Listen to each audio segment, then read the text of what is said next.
El Islam. El mundo islámico comprende diversas razas y lenguas. El árabe es la lengua de Mahoma.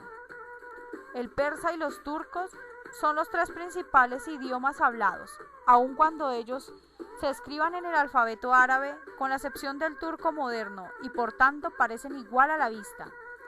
Estos tres idiomas son completamente diferentes. De la misma manera, turcos, persas, árabes son pueblos racialmente muy diversos. En el siglo VII, cuando la mitad del Imperio Romano y la cultura de este estaba desplomada por ataques de los germanos, aún así se conservaba una parte de esta cultura, se mantenía la mitad helenizada, a pesar de los ataques en Europa por los hombres de raza amarilla y en las constantes guerras. Estos insistían en reprender contra los sasánidas, herederos de los antiguos imperios. Fue en este momento cuando aparece el Islam, el cual nace en Arabia Saudí en el año 622 y surge como un prodigio para el pueblo, el cual había sido desconocido, siendo esta la última religión creada. Cuenta con 400 millones de fieles. Actualmente el Islam permanece entre cientos y cientos de millones de personas alrededor de todo el mundo, desde el norte de África hasta el sureste asiático. Así reúne gente de muchas razas, idiomas, niveles económicos y sociales, los cuales se basan en una creencia monoteísta, es decir, un dogma que se centra en Alá. Esta religión es una mezcla entre el judaísmo y el cristianismo, donde su adoración está dirigida a una piedra negra llamada Kaaba, protegida con un manto el cual se encuentra en la Meca. La Meca es la ciudad donde se centra esta religión. En ella está el templo principal de la misma. Todo fiel debe ir una vez en la vida a la Meca y dar 3 vueltas alrededor de la piedra sagrada. Su libro sagrado es el Corán. Como los evangelios cristianos, todos los días se debe dar absoluciones, se deben tener reverencias mirando hacia la Meca. Tanto la limosna como el ayuno son obligatorios. El buen musulmán debe abstenerse de no beber bebidas alcohólicas y de no consumir carne de cerdo. El creyente debe ser circuncidado y no podrá tener más de 4 mujeres ni rendirle adoración a ninguna imagen.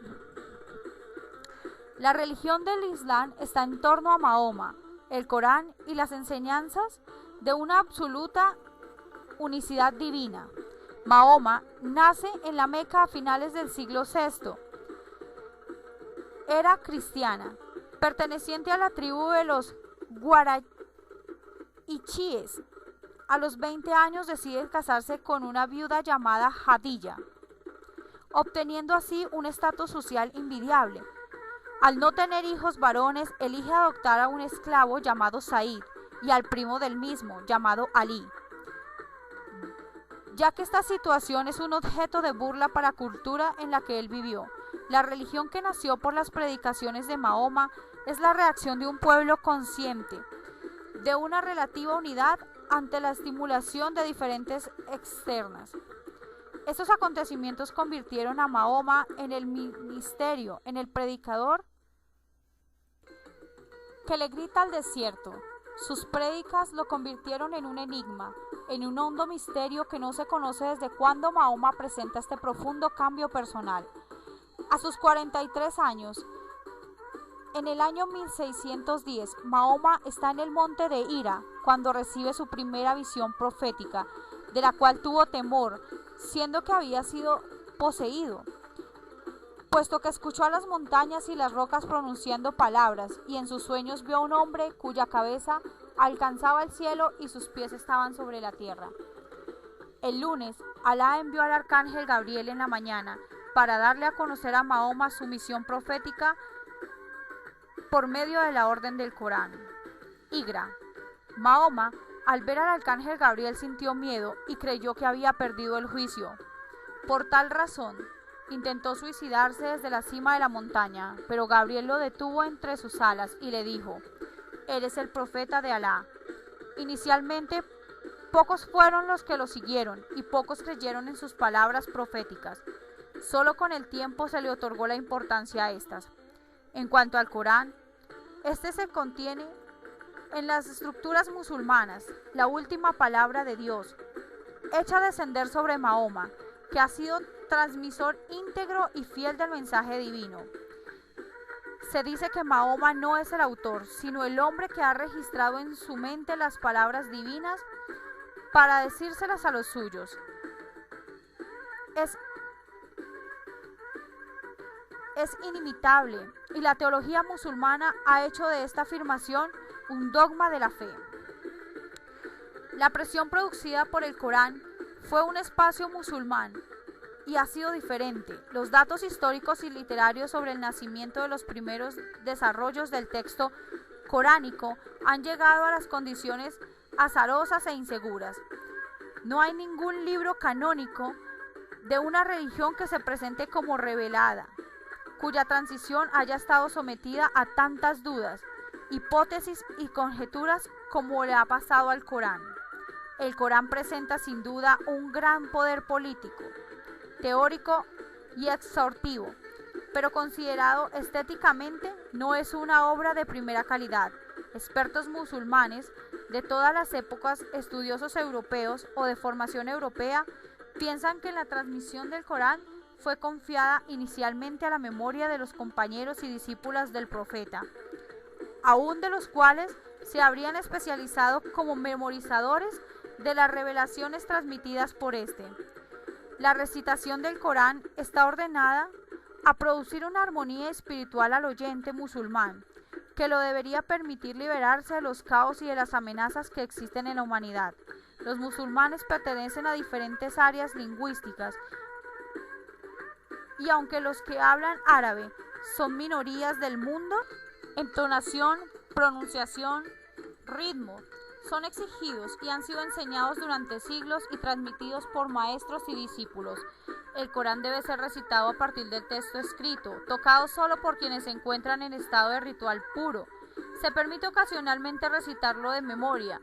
El recitador debe estar sentado en una postura digna y humilde en dirección de la Meca. Los oyentes se abstienen de saludos recíprocos y de consumir comidas.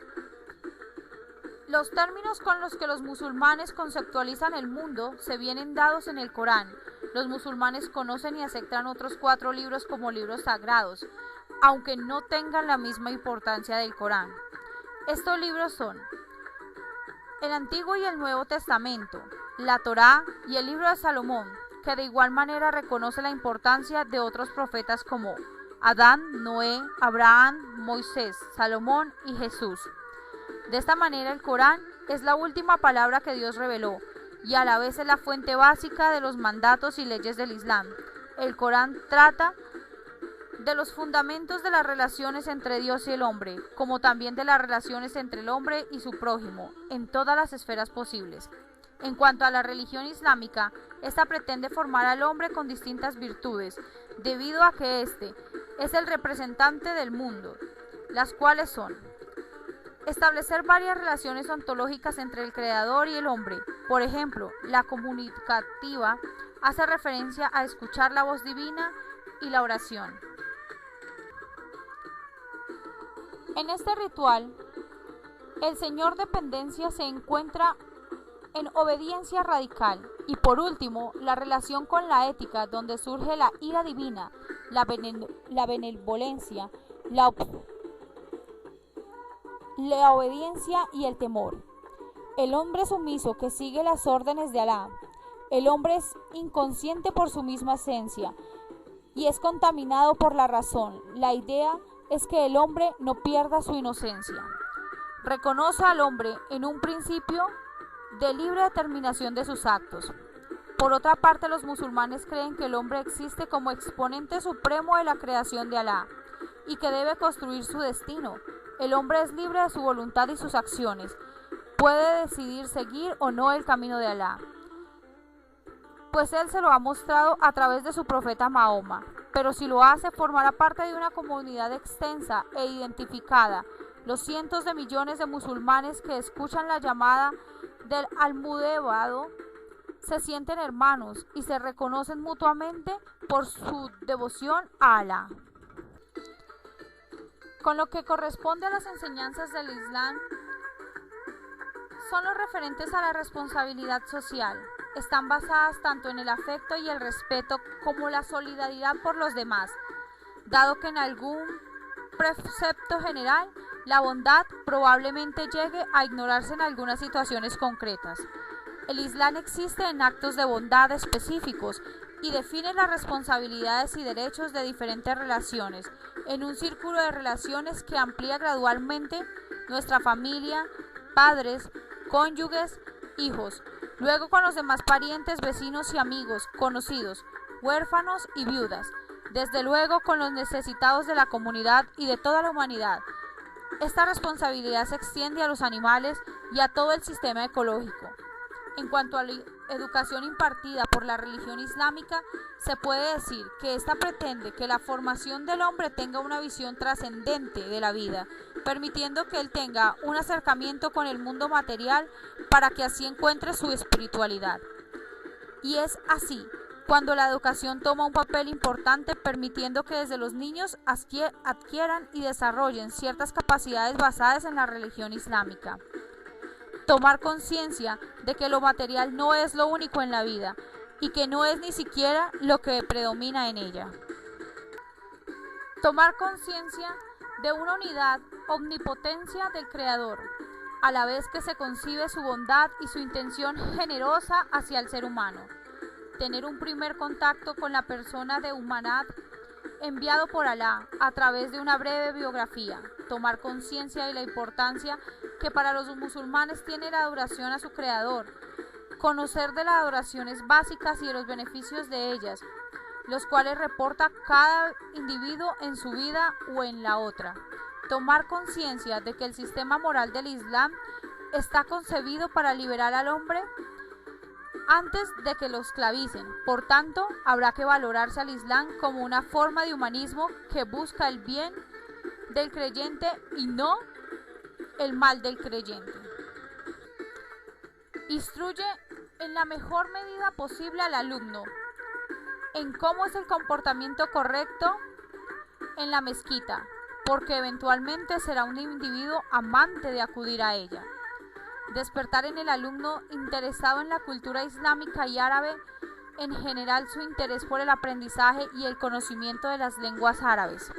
De esta manera la educación permite que el hombre se libere del mundo material, deje a un lado la postura, la superstición y la idolatría, donde tiene conciencia de que Alá es el centro de su vida, comprendiendo de esta manera la unidad y la unicidad de la vida, de la humanidad, donde se entrega su vida entera al Creador, único de todos los mundos, Alá.